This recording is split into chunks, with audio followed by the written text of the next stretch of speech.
most of you either at Scaling New Heights or at Leader Group, or even more recently the virtual conference. So for those of you that I had a direct chat with, I appreciate the time, for you stopping by our booth electronically and getting some of your questions answered. And I hope that I can answer some more of the questions that you may have today. I basically wanted to cover a brief overview of the features of MOM. I know everybody has a busy schedule, so I like to get through as much as I can of the system, showing some of the features, reasons why this could help benefit some of the retailers that you have, that whether they sell products online or they're selling products just through a retail shop. This will basically help show how if they did implement the MOM software or multi-channel order manager, that they'd be able to expose their products to an online channel. So I just want to make sure the recording starts here for those attendees that weren't able to make it, and we'll get going.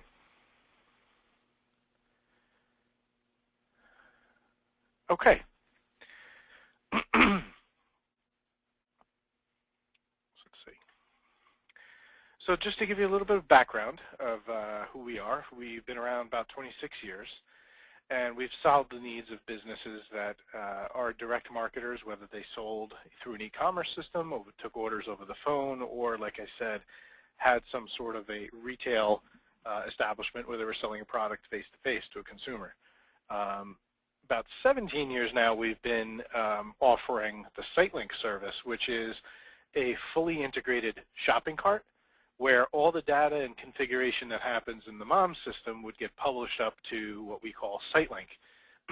And we integrate and synchronize everything from inventory levels to special pricing to shipping and taxes. We keep everything in sync so that there's virtually no maintenance for the client to manage that shopping cart, whereas typically if they implement a different shopping cart system, they would have some maintenance and some setup and configuration to do manually in that software separately. There's limited data that gets synchronized between the two systems, whereas SiteLink is a full mirror image of the MOM system with a little more appeal for consumers to be able to have a nice shopping cart experience and purchase a product online. We do have the longest and deepest experience if you look at other vendors in the space. I'll show you in a minute, but we have a couple thousand clients that are active with the system, as opposed to some of our competitors that are in the area that have a few hundred. So we've definitely been around for a long time. There's a lot of us like myself that have been here more than 10 years. So some of the experience of the people being around different areas of building our software out, are definitely very helpful for continuing to build a product that's beneficial to the merchants. More than 2/3 of our clients are using QuickBooks. So what I'll show you in a couple screens is, basically we post the transaction information over to QuickBooks in two basic ways. One is the general ledger chart of accounts. You'll see cost of goods sold, inventory, sales, and a couple different buckets. Basically we get a couple dozen areas where we map out what gets sent over to QuickBooks so that they can manage the orders in our system, manage the inventory in our system, and then you guys would be able to manage the reporting that they need to do from a tax reporting standpoint or general balance sheet, income statement, things of that nature on the QuickBooks side. They also could do full transactional detail, so they could replicate an invoice that happens on our system, MOM, make it look identical on the QuickBooks side, so they could see the bill to, ship to, they could see the line item detail, how much was shipping, how much was tax. This helps if you're working with them on a more detailed reporting level and you need to do that, continue to do that in the QuickBooks side, then you could choose this as the posting method for them so that all the data goes over and you'd be able to continue as you're going. Basically all the systems that we've tested is between QuickBooks Pro and Premier is definitely much more popular. And we know that anything between 2008 and 2013 works well with MOM, as well as the Enterprise. We've tested the latest version, 2013. So I know a lot of you support a lot of different versions of the QuickBooks, and you may not enjoy that so well, but we do accommodate and make sure that at least some of the older versions still work as well as the new ones.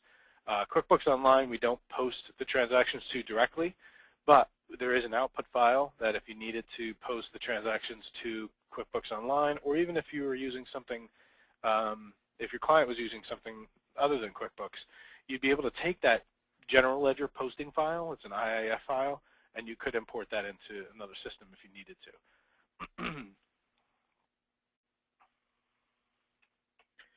So our clients, like I mentioned before, we did have over 2,000 that are active. They're, we call them small to medium-sized businesses.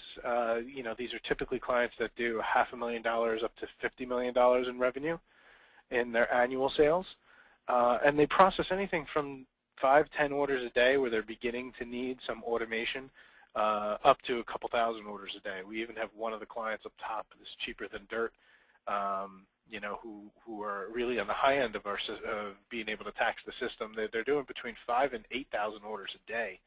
So they're doing quite a bit of processing those orders in different batches and in ways to be a little more efficient and get products out the door quickly. You can see by their logo they actually sell ammunition, so with all of the issues going on recently, some of the regulations, a lot of people have been booming in purchasing ammunition online before there's any movement to block that. You never know what might happen with the government. But, most of these other names, you may recognize some, you may not, but we just wanted to illustrate the variety of verticals that we work with, health and beauty, nutraceuticals, food, pets, obviously, sporting goods. So we can handle a wide variation of size and color elements. So if they're doing T-shirts and they need to sell blue, large, extra large, medium, we can distinguish those different stock items and help coordinate and push that back over to QuickBooks or publish it up to the e-commerce site, whether it's the one that we help host for them or one that they're doing on their own. Even on the food and nutraceuticals we have, and I'll show you this in a little while too, but when you're setting up a stock item, you'd be able to set up the expiration date of the bin, so they won't oversell a product that is expired, and they'll be notified whether or not a product is out of stock, or if it needs to be replenished, or if it is expired, so they don't go past in that particular bin. And we're cross-channel. Like I said, we do retail. There is some retail elements for those doing brick and mortar. Online is huge. You can see here about 80% of the orders that most of our clients do are online. And the remaining are a mix between, phone, mail order, fax even. Some people still accept the fax orders, and the retail, face-to-face. Collectively, just to give you an idea of the volume, won't go through each of the bullets, but there's quite a bit of volume of customers, online shoppers that are going. Over 1 million people are buying a product from one of our clients daily. 80,000 orders on a daily basis are being inputted, imported, or shipped, and right down through, how much is invoiced and posted. $8 million being posted over to QuickBooks on a daily basis. So there's a lot of data being transferred back and forth and integrated with the QuickBooks system there. As far as the features go, on a high level, we have e-commerce integration. Again, our own product for those that have a retail shop and are looking to get online for the first time. Our SiteLink e-commerce product is very helpful to get that going. You guys could help them import a batch of stock items into the system. We would guide them through the implementation process, set up their system in MOM appropriately with the special pricing that they might want to have, discounts for VIP, and that can translate up to the e-commerce site. So if they don't have an e-commerce site and they're looking to get online, we'll talk about what we can do to help them get going with our own system, or they could use any third party they like. We also do have a wide open API, which lets them or you be able to code into extracting the data from our database up to the third-party system. So whatever level of integration they wanted to get, there is no limit. It just depends on how much can they afford and how much do they actually need, and who can help them with that process, whether it's some of the stuff we do, you guys could help get some billable hours, or they could use another third-party consulting. So that's the next bullet to open up the way we're opened up with that API. We also do some customizable invoices if they are looking to get some invoices with their special logo on there with some HTML modifications. They'd be able to do some customization within the system. The tool is built in, so whatever they're able to manage from HTML and manipulation standpoint of the logo and things of that nature, they can do on their own. point of sale module. So if they are doing, most of our clients, like I said, they're 80% online, so almost all their orders are coming in from the e-commerce system. But typically a lot of our clients have either a small retail shop or they have a little retail store in the back of the warehouse where they're just getting rid of excess inventory or items that they're discontinuing. They'll throw into a little retail environment that they'll sell. So we have that integrated and built in. We don't use the QuickBooks point of sale system. That would be independent of MOM and QuickBooks integration. We just post to, like I said on the other screen, the QuickBooks Pro, QuickBooks Premier, and then any of the smaller retail point of sale transactions would happen in our module that's built in. It's actually included with the latest version, version 8, so there's no additional purchase that the client would have to make that happen as well.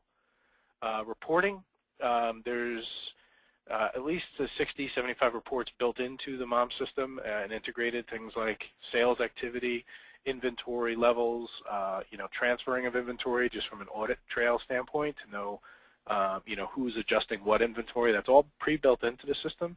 And then with using this report builder, which is a tool, another tool built in, they could customize and build any report they pretty much want. And lastly, since it is SQL, they could do a heck of a lot more, whether they're extracting data or using it to build custom reports. And if you're familiar with Crystal reports or any of the reporting tools out there, even SQL has its own reporting tools that you'd be able to utilize for them to be able to create some custom reports for them. As far as the workflow goes, this is to give you the idea of the automated workflow that we manage for the client.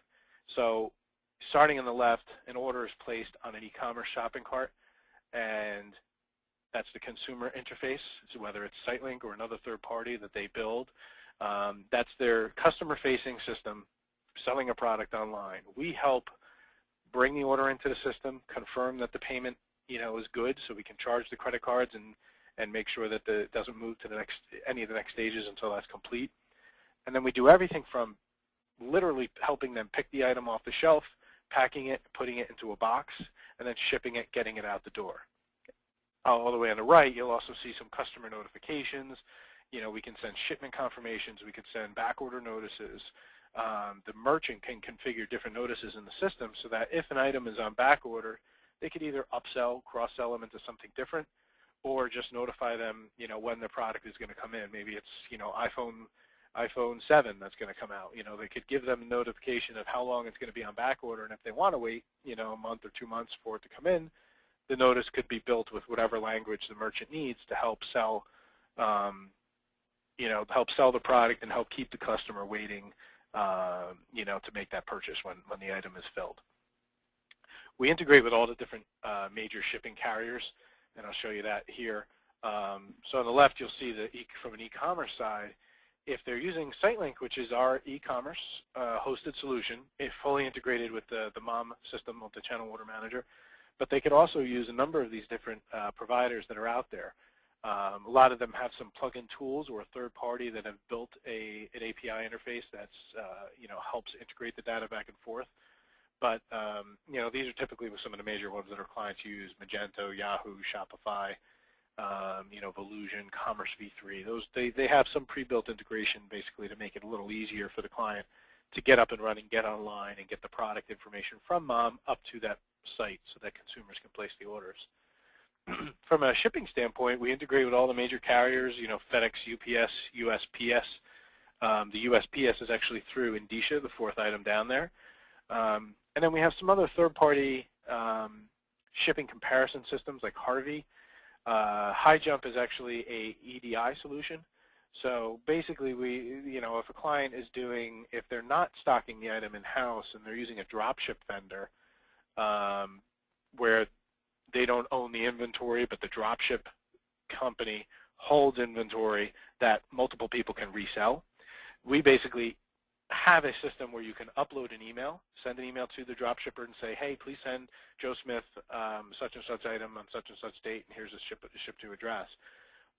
That's just the standard interface where you can email the order, or you can have an EDI solution. Some of the high-end dropship companies require that you use an EDI connection, which is just simply another interface to transmit the data back and forth, but it's in a format that they would accept to be able to send the data back and forth. So I'll show you in a little bit, but basically that data can then be imported. You export out the data to them, tell them what to ship, and then it can import back in tracking information so that the merchant will always be able to send up information to the e-commerce site or in a basic notice to the consumer saying, your order's been shipped, here's your tracking number to follow through. Payment-wise, we integrate with, AuthorizeNet, which a lot of you I know we're familiar with. It's the most popular gateway that our clients are using, but we do have some integrations with PayPal, Plug and Pay, and Google Checkout, just to give the client some other options for different systems that may be needed, for different integrations. Accounting, obviously, QuickBooks is number one, but there's some other marketing systems that they might need. LivePerson, if they're requesting some chat integration with their e-commerce site, we can give them the plug-in for ours and then give them some information on how to plug it into the other sites if they wish to have like a live chat. Depends on what kind of a sales process they have and how they'd like to sell their product, but if they like some customer interaction via chat, that's a service they can do as well. eWay is just an email marketing system. So creating a target list, finding out who bought what product in what period of time, they could then take that target list of clients that met that criteria and upload it to a system like eWay, create a custom notice, and then they could track the click-through rates to see who clicked onto the email, to see the open rate, how many people opened the email that I sent out, and then the successful delivery. So there's a number of different tracking tools that can happen within an email marketing system, and eWay is just one of those systems that we work with that will help with that. McAfee, they do some scanning from a PCI compliance standpoint. I'm sure a lot of you have heard of the different requirements under the PCI world, mandated by Visa, MasterCard, Amex, Discover. McAfee does some scanning on our site and makes sure that, that the sites are all secure, that there are no loopholes from a fraud and security standpoint. And then Coalfire is actually the vendor, the PCI vendor that audited the MOM and the SiteLink systems, and they helped enable us to be listed on the Visa website as a fully MOM as a payment application interface, and then SiteLink as a full e-commerce solution interface, which was just a little more in depth of an audit, but both were listed and conducted by Coalfire. E-commerce growth, I mean, this is just really to give you an indication. The e-commerce growth is in 2012, according to this article, has an 16% growth. So really what we're trying to target is some of the clients that you have are smaller. They may have just a little retail store, and they may be saying, hey, I'm not into e-commerce really right now. What we're trying to do is help give you a tool to, essentially give you some revenue. It's another item you'd be able to sell and make some referral dollars back in. But you're also able to provide the client with a tool that helps them grow. So really, I know a lot of you look for solutions that are going to help your clients.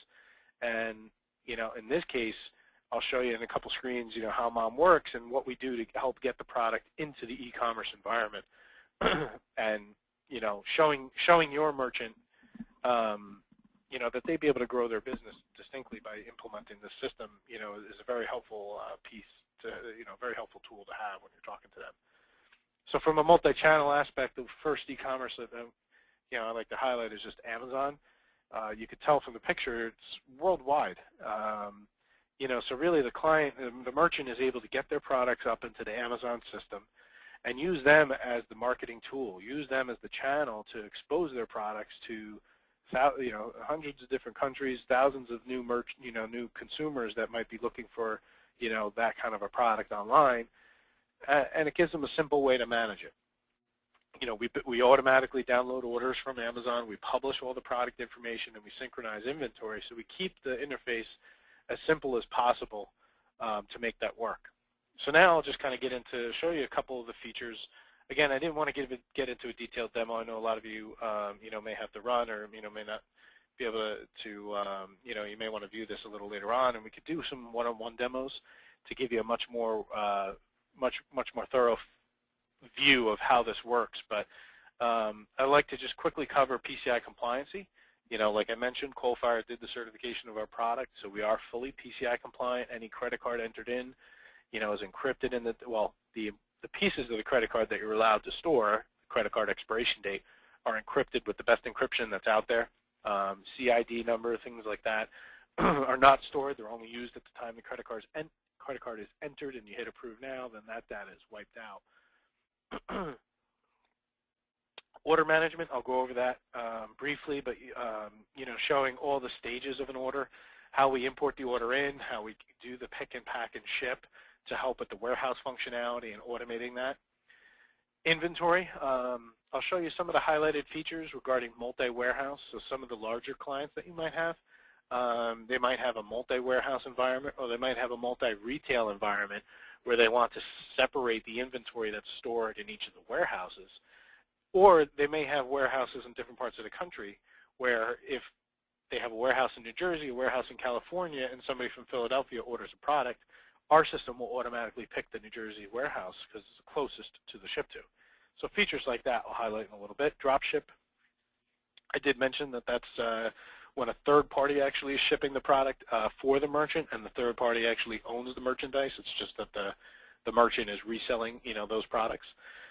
We also do, tagging along with that, we do the fulfillment by Amazon. So Amazon FBA is called. That's where this is a case where you would actually take 10 of your 100 units of, of a stapler, send it up to Amazon. Amazon would then store that inventory, and they would continue storing that forever based on the agreement you have with them. And then when they fulfill that order, you can give them notification, hey, okay, I've sold one of my staplers, please ship it to so-and-so address, and it would deplete from that separate inventory. E-commerce integration, I mentioned we have SiteLink. It's our own e-commerce system, but we also have some integration with some of the other systems out there, and I'll show you how that works. Customer management, there's a lot of CRM aspects that Mom can manage for your merchants, whether it's logging phone and email events, or questions about orders, or even the order status and tracking information, being able to manage a customer and getting that information at your fingertips, or getting the information at your merchant's fingertips so that they can help their consumers right away. The direct marketing management is what I mentioned before, creating a list and creating a target list based on different information, and then uploading that to another third party gives them another layer of ability to retarget clients and re-engage them and get them to purchase some more. And QuickBooks. I know a lot of you guys want to see that QuickBooks interface, so I've saved the best for last, and you'll see that in a little bit. So order-wise, quickly I'll go through some of these screens, but this is basically the import screens. You can see on the top we have an automatic import process, so that if they have an e-commerce site and it's feeding a file to the C drive in C:/website, Mom will automatically look at that website folder every 10 minutes and start importing orders, so that the warehouse side of it can, A, you're always depleting the inventory, and B, the warehouse can start pick, packing, and shipping early in the morning if orders are imported overnight. So that screen could be left up. And then down below, there's I just wanted to highlight some of the default methods. So some of you have had clients with multiple websites. One of the things we're able to do is create order types. So you could see in the middle and the bottom there's a default order type. You could create website 1, website 2, website 3. So from a revenue recognition standpoint, you could have, you may want to just do the reporting differently to know what the sales are website 1, sales are website 2, see which ones you're using UPS more than FedEx, a number of different variations, a number of different criteria that a merchant's going to want to see, and each of those imports could be flagged differently so that you can do the reporting separately for them for a variety of reasons. Maybe it's sales commission. Maybe you're importing orders from one website and you're paying them a different commission for another. That can all be configured, in a number of different ways, but here's one of the ways to show that. One of the things I like to show is just the guard dog that we have on duty. Mom has this thing called manager's authorization. So e-commerce sites are there. They're there to automate and give great functionality to the front end and sell a product to your merchant, sell a product to the consumer. So the merchant can put all the fancy text and pictures and attract an order, and tons of orders could be placed online, but there's an element of fraud or an element of suspicion that they may want to review some of those orders before they go in the back and they're automatically processed. So here we put these orders on hold for a manager's review if it meets any of these criteria. So some merchants may want to see any order. Maybe their average ticket is $100. So they could click a box that says the total order exceeds 1,000. Any order over 1,000 at that point would go into a queue where they would just go in and manually say, release this order, if they had any suspicion of a problem. First time somebody orders, if it's an international order, there's a lot of requests have come in over time, and a lot of these have come in based off of some merchant requests. You know, hey, I need to look out for this type of problem. Can we do that? And we've added that in over time, you know, based on some of the most common needs that people had. Now, this could also be flagged just for the orders that are imported from the websites, or it could be for all orders, which means the hand-keyed ones and the imported orders. So maybe they have a large customer service team entering phone orders. They could actually do this for all orders, and then anytime somebody enters an order that they're suspicious of, maybe they used a discount more than 30%, and 30% is supposed to be the max, they could review any order before it gets put through the back. You know, so that's just another potential. This actually helps out greatly with a lot of the guys that are starting out online and just aren't sure of some of the potential fraud orders that could be coming through. Processing orders is the management of the workflow. So here, now we got the orders imported in the system. They've cleared our guard dog with the fraud. Now we get into how many orders are waiting to be picked off the shelf. So pick ticket, pick list is a sheet of paper that prints all the items that need to come off the shelf and the quantity of each. So you need 5 shoes, 15 t-shirts, and 10 hats. That can all be printed on one sheet of paper. It can be sorted based on the bin location, based on the bin number. So however they organize the warehouse, whether they do it by alphabetical order, whether they do it by bin number order, they could print this list and sort it in different ways so that the picker can go around the warehouse efficiently, pick things off the shelf quickly, and bring it on to the next stages where they're packing individual boxes, putting packing slips in the box, labeling them, and then uploading it through the shipping system. And then lastly, there's the invoice. So we do the shipping and invoicing together so that you can synchronize the date the credit card is charged, the shipping, the date the product is shipped, and the invoice. Especially for the e-commerce orders, they can bring in a pre-authorization. So they authorize the card on the web. They know the card is good when they bring it into our system. And then we don't capture the card, do the 2-pass, until after shipping and invoicing. So it helps from your standpoint to match their books and know when you'll have the date the order was entered or imported, you'll have the date that order was captured, credit card was captured, you'll have the shipping date, you'll have the invoice date. Usually those will all be in sync if they have configured it the same way. You know, there's different ways. They may want to separate some of that and maybe not do shipping and invoicing until the day after. Merchants can do some quirky things at different times, but the reporting is all in sync as far as what you need to track for them, and you'll be able to go backwards and see in each of these stages what happened. I don't know why this screen is not appearing here. I have a screenshot. Basically, you can see scan and pack. I'm going to go ahead and open a test system that I have here. Basically, we have warehouse optimization so that if an order, I'll show you my live screen here. I apologize for that, everyone. But basically, when you're going through and you're picking and packing orders, you'd be able to know that the person is putting everything that's supposed to be in the box in the box. So in a case where you have auto parts or something or hardware, you may have a case where the merchant, the consumer may have bought 100, 50 different products and they're all in the same order. This scan and pack feature right here under order processing design, order must have its contents barcode scanned as it's packed. So this basically gives them the scanner at the packer's workstation. So somebody went through the warehouse, they picked up 15, they picked up 15 t-shirts, 5 shoes, and 10 hats.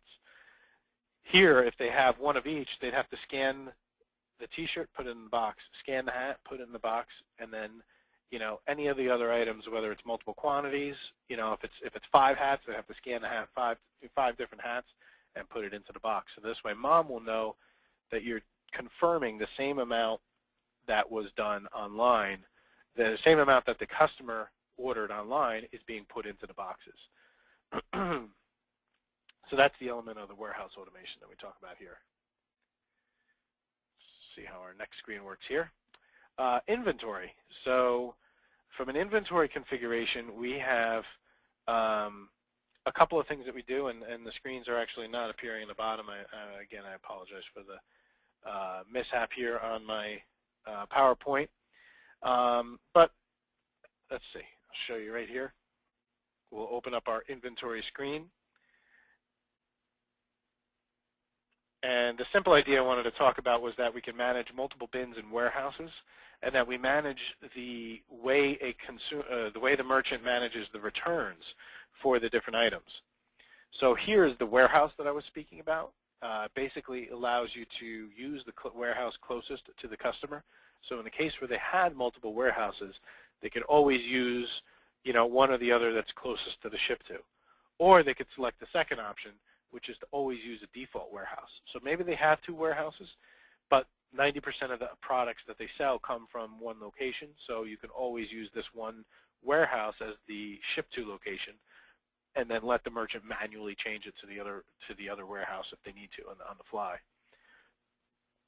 Bin preferences, we have opening an existing product that'll have a bin set up already, and then I can show you the difference. When you're setting up a bin, you have some preferences to have either be the bin that's available for sale, which is the default. So you could have 50 units available for sale that are in this standard bin. Or you could set up another bin where you do not sell, and you make it the preferred bin for receiving product, preferred bin for returns. So a lot of our clients like to see a spot where if they do take a product return, they move it into bin, the default bin is bin number A, and the return bin is bin number B. So when they go into this bin number B, they want to inspect everything, see if it's in good shape to be able to resell, and then transfer it over to bin number A so that they could then sell from there. So one would be the selling bin, which has all the units available for sale, and the other would be the do not sell bin, where they could move the return products or the products that they're just receiving from a vendor. Even sometimes when you receive product from a vendor, they may want to inspect it and separate it and make sure it's cleanly presented for a consumer. You can also see here a little snapshot. So if they're ever going into an inventory item, they could see how many units are on stock, how many were committed to an existing order, and then the net on shelf. So if the net on shelf was 5, they could see that 5 units were committed or 3 units committed and 2 were left sitting on the shelf available for sale. It's a good little snapshot that they get in the stock item there, but they can also get a lot of that through the reporting, which will be much more heavily used. So let's see. My next screen, I'm not going to jump back over to Mom. I did have an image right here of some melting chocolate, which kind of illustrated this a little bit better. But the general idea is that we have merchants selling food. So those that are selling chocolate, for instance, they don't want to ship to Arizona in the month of August. That may not be the most optimal thing to do. So they could take that stock item, create a shipping restriction area, highlight United States, and then go into state, highlight Arizona, and put restricted only between, or restricted so that they don't sell during that period. And this basically lets them set up not only just for chocolate, but they could have countries. They may not want to ship to certain countries throughout the year. So when they have their holiday season and they have a big boom between October and December, maybe between January and October, they don't want to sell to any other international country. They could check all these options off here, except for the United States, and leave the United States as the only one unchecked. And then that would restrict shipping to any of those countries. So if an order was imported in from an e-commerce site, it would put it on hold, let the merchant review it, cancel the order, and by doing the date range, if they just did January through October, for instance, when they go through their holiday rush, then maybe they say the heck with it. I get enough orders that if I get 1 or 2 fraud, I'm not going to be unhappy. It's up to the merchant how they configure it, and these restrictions are left wide open so that they could go in there and enter them in if they wanted to do that. It just gives them another way of managing things without having to worry about what you're going to set up and configure. This screen is working, so I'm not going to have to switch back over. But here I'd like to just go over some of the highlights of the utilities that we have for some of the third parties. And you'll see for Amazon, for instance, when I go into a stock item, I can select on the e-commerce tab that I want to publish it to Amazon or Yahoo or Miva shop site. And I can give it a different, the main stock item will have a product title, have a retail selling price, it'll have units available for sale. I can go into then like an Amazon tab, and I can give it a different title. I can give it a different SKU. If there's a different SKU set up in Amazon, that SKU could be configured here so that it's in sync with the mom SKU. Or I could just give it a different image, a different description. If I have 15 units available for sale, I may only want to publish up 3 at a time to Amazon. So you can limit how much and allocate how much inventory is going to these different channels, because if you have 10 units in stock and you publish 10 units in stock to eBay, to Amazon, to Yahoo, what if 3 consumers want to buy 10? Then you have a back order of 20. So that's where a lot of people use the limitation, and if you have 10 units available, only publish up 2 to Amazon or 5 to Amazon or whatever it might be, so that you're not creating too much of a backlog of back orders where you're scrambling to fill orders quickly. It depends on how quickly, leading into the suppliers, we do manage multiple supplying levels. So you may have supplier 1, which gets it to you cheaper unit price, but you might have supplier 2 that has a quicker lead time. You can configure that here so that, your merchants can configure that here, and they'd be able to view when they're purchasing product, do I have a large quantity of orders? Do I need to order from the cheaper supplier, or do I have a couple urgent orders on back order? Do I need to go to the guy that's going to ship it to me quickest? So they'll have some of those decisions there. Obviously, with all these screens, there's defaults. You'll see sequence number. There's always the top sequence, which gets the preference, but they could set up other criteria as they go along as well. So here they're able to set up the purchasing, which will give you different unit cost of a product. Basically, this is your anticipated unit cost, I like to call it. It's not really the unit cost, because you create a purchase order, you think it's going to cost you $1.15 and 0.1111 pennies, but then when you get it in, you might receive the product, and now it's $1.25. So you'll be able to adjust it as you receive it. This gives them an anticipation of how much it should be as a unit cost. Then later on, they're able to adjust it to what the actual is when the PO comes in and they receive it. Same thing goes for selling prices. You can have different criteria for a selling price. You can even have promotional pricing. So this product is going to sell at a promotional price of $13 instead of $25, only between June 24th and 27th. And I think that was the date of Scaling New Heights, so that was the last time I created a promotion. So sorry for not updating the date, but it gives you a quick illustration that you can set up different pricing for different periods. I can also give a VIP customer code, so maybe a friends and family discount, and create sequence number 2 and have a type code of F for friends and family, and then give them a unit price of $10. Maybe I bring it in at my unit cost. Whatever it might be. You'll be able to create those multiple pricing levels at this point. Synchronization with e-commerce, like I said, on the Amazon, shop site, Yahoo, Miva, those basically are product order download, product upload, quantity of stock synchronization, and then upload of order acknowledgement, which is the shipping confirmation and the tracking number. That's the simple integration with most of the e-commerce sites that you have out there. Then there's SiteLink, which has everything at the bottom. We automate and synchronize all the different things that are in MOM, the entire pricing table. If there's multiple pricing, selling prices based on different criteria, VIP or friends and family, that will all publish up. Any of the custom images or descriptions that they build, that can all be published up there. And then everything from like sales tax, credit card, set up. They might have 3 different websites and 3 different merchant accounts. They'd be able to configure that and have a MasterCard 1, a MasterCard 2, and a MasterCard 3, Visa 1, Visa 2, Visa 3, and then anything with 1 goes to this first website, anything with 2 goes to the second, and so on. Shipping methods and shipping rates, they'd be able to upload custom shipping rates in our system and publish it to SiteLink, so the calculation of tax and shipping, can be completely in sync with the 2 based on whatever they configure in MOM, and use this screen on the bottom to upload up to SiteLink. Target marketing, again, this is just this is about creating lists of customers. I want to see who bought this product in this time range, and who live in this state. That can be a list that you export out, and that goes up to the e-commerce vendor, the email marketing vendor, and then you track, different results from there. So end-of-day reconciliation. Now we're getting into some of your screens. Here's where you can see when we post to QuickBooks. This is the general ledger. So we can do the simple chart of accounts where you see accounts receivable, cost of goods sold, inventory, sales, and so on.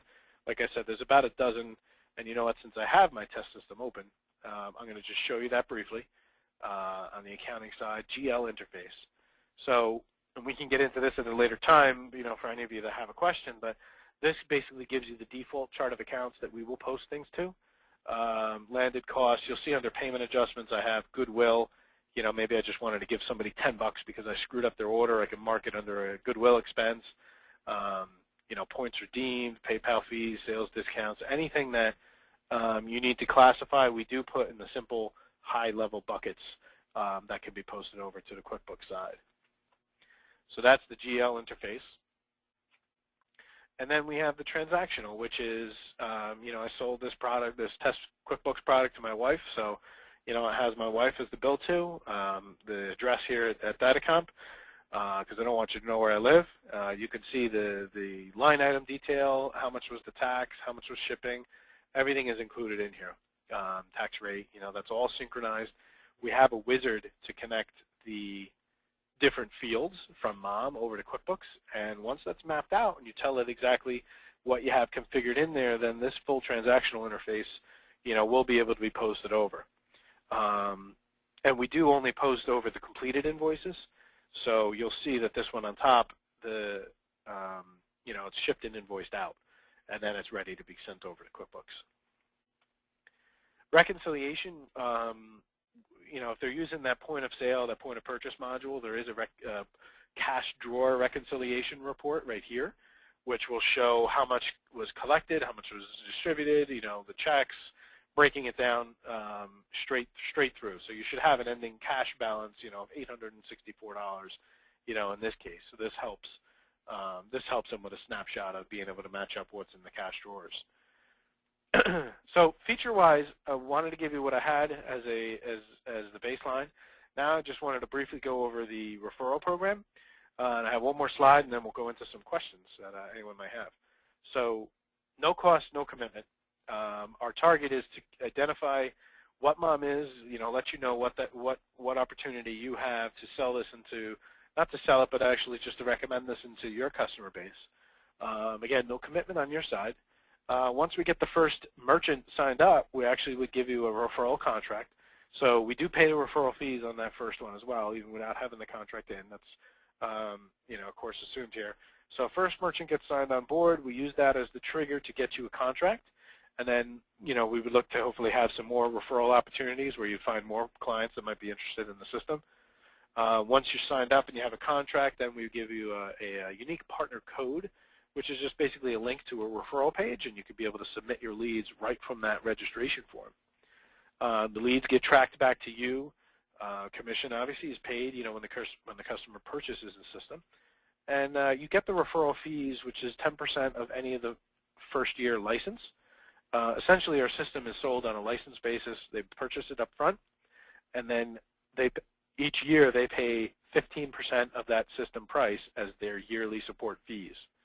So whatever they pay in that first calendar year after signing the deal on with us, you get 10% of that.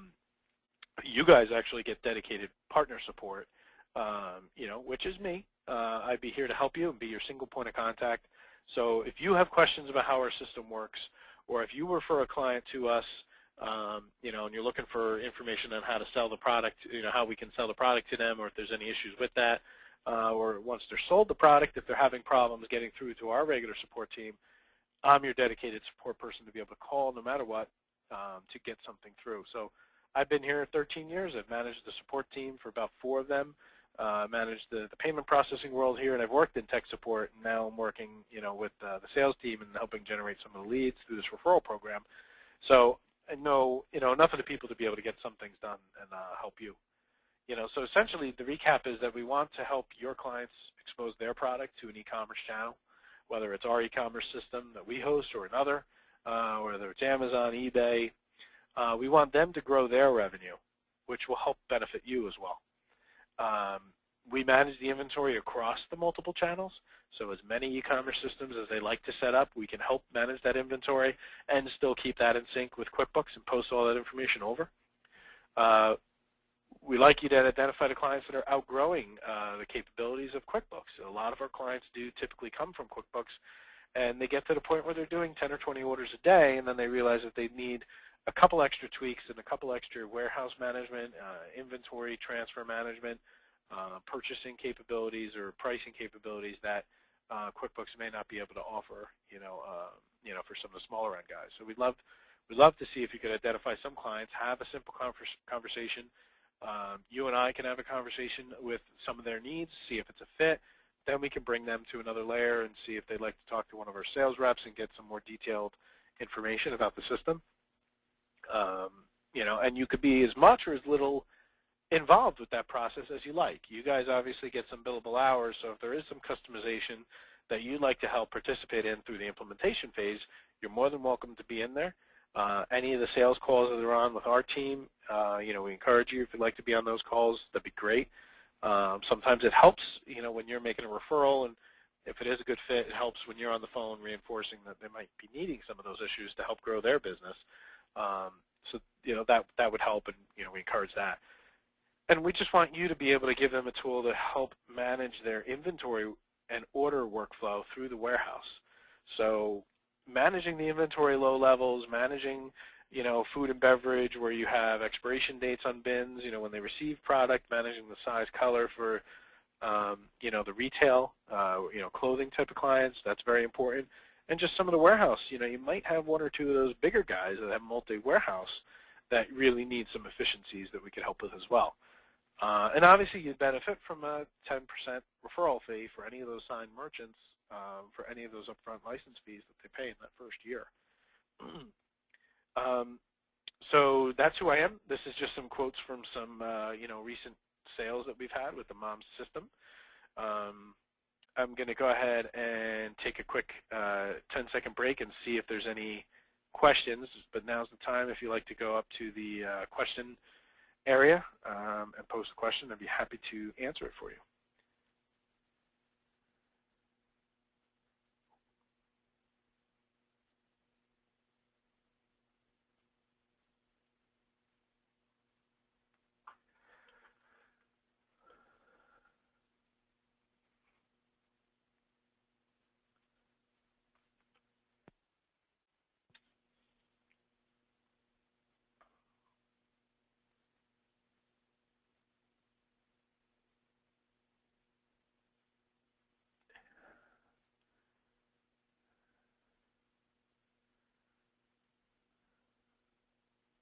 One question I see coming through is how long does it take to implement the MOM system? So typically, when you have a system, when the client purchases MOM, they'll go through an implementation process here, and we will help them.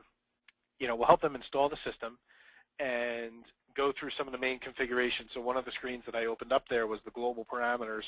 That controls a lot of the functionality as far as, do they need 2 copies of an invoice printed? Do they need to email the invoices to their customers? That we give them a tutorial. We basically give them about 15 hours of free implementation help through that process, all over the phone. It's all remote because MOM is installed on their server, on their network system, and we just help dial in. We'll do some go-to-meetings and when they need. There is also some options on the larger clients. They might purchase like a 2-day on-site. So we might actually go out there and help them do the install, or when they're done with the install, help them with, looking over their shoulder, making sure they're using the system optimally and making some suggestions and changes there. How does it work for training once you've referred someone? So we will work with you. Obviously, I'll give some follow-up after this webinar, see if you'd like some more detailed one-on-one demos. Typically when you have a client that you'd like to refer to us, I'll have a conversation with you. We'll try to identify some of the pain points. What are they looking to what are they looking to do? What are they looking to solve for? We can do a quick demonstration to see, so I can show you some of the features that Mom does to help them with those, with those and overcome those, issues that they're having and help them through it. Then we could do something with the client, together so that they can realize the benefit and see just how good it is to automate and solve for those problems. So ongoing, I'm there for you to be able to help you understand what our system could do to benefit the client, and then we could help the client together once they're ready to go. If you have a drop shipper, how does the system handle it? So by default, if a stock item is set, stock items are set up in the Mom system, you can check off a box to say that it is a drop ship item. So that means the merchant's not stocking it in their warehouse. So by default, when an order is, you would set it up as a drop ship. Then you would go to the supplier tab. You would configure who the supplier is, give their information. And then when an order is entered with that item, which is configured as dropship, Mom will automatically email that vendor a purchase order saying a dropship order was placed, here's who it's shipping to, here's the item. Done. Or you could do a full-fledged EDI integration if that vendor required EDI connectivity or EDI transmission of the order information. That could be set up as well. So we do communicate with the drop shippers. The merchant just has to configure the items that they are drop shipped, and they have to enter in the contact for the drop ship supplier, and they have to set up how the supplier would like to be notified of an order being placed.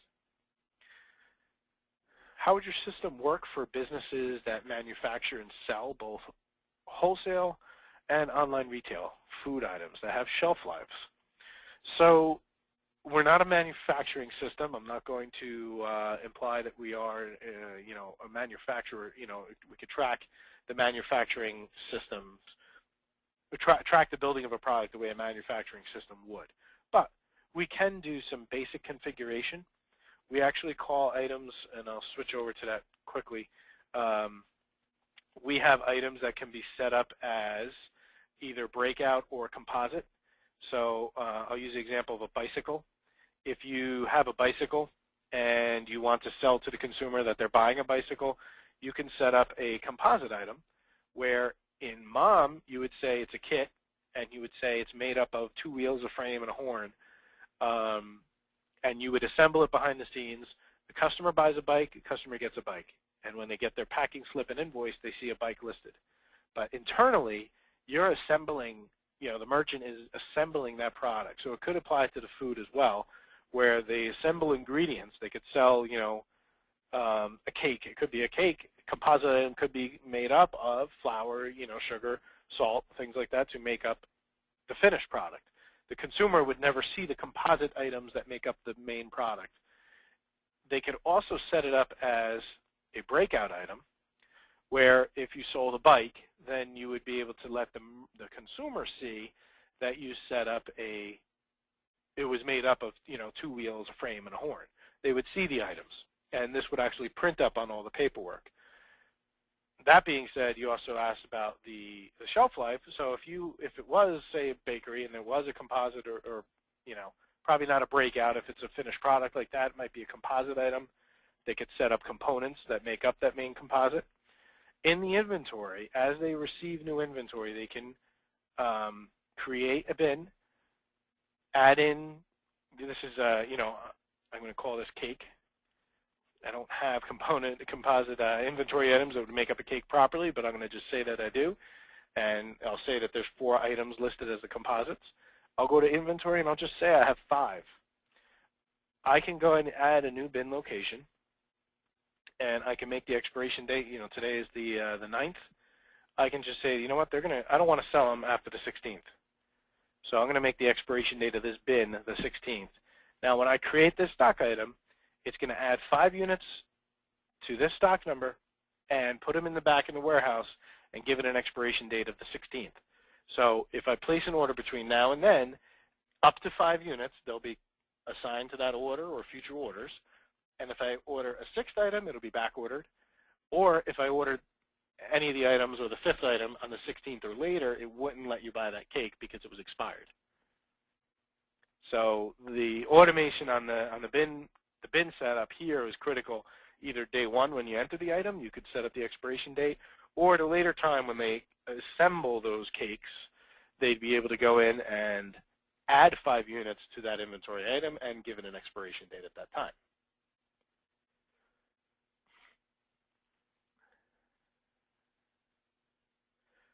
Okay, I don't see any other questions.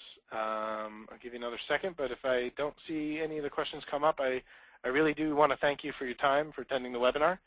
I'll be following up, sending you some more information to move forward and see if you have any opportunities that you'd like to send our way. And if you even are questioning whether or not they are a fit, I still encourage you just let me know the company, let me know what they sell.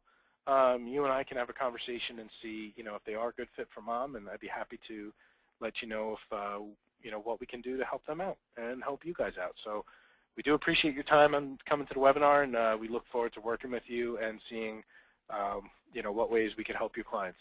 Thanks again for attending, and have a great day.